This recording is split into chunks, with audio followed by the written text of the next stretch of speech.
Hallelujah. Yes, Lord. Thank you. Thank you, Jesus. In your mighty name, Father God. Oh, God. Hallelujah.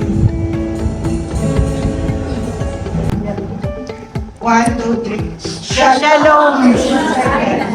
Shalom, Christmas Island. Shalom, Christmas Island.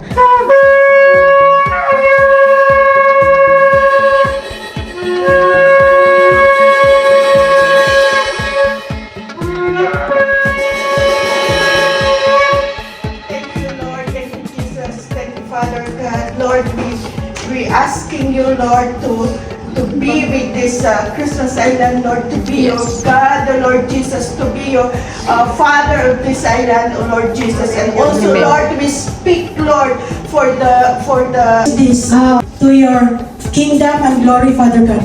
Bless all of us, Lord God, who prepared their tithes and offering. Thank you, Lord God, for everything.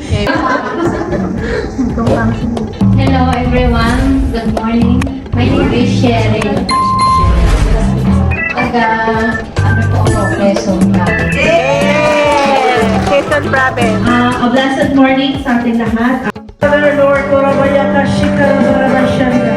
Father, we thank you for the cross, Lord. Thank you that you died on the cross of Calvary, not for nothing, oh God, but for everyone to have life, to receive salvation, for about life and after death. Amen. So, our text for today, I think you are all familiar kung nabasa niyo na po ito sa book of Luke, which is in the book of sa Lucas. Chapter 16, verse 19 to 31. Yes. I think you are, alam niyo po itong story. That there is life after death. Okay?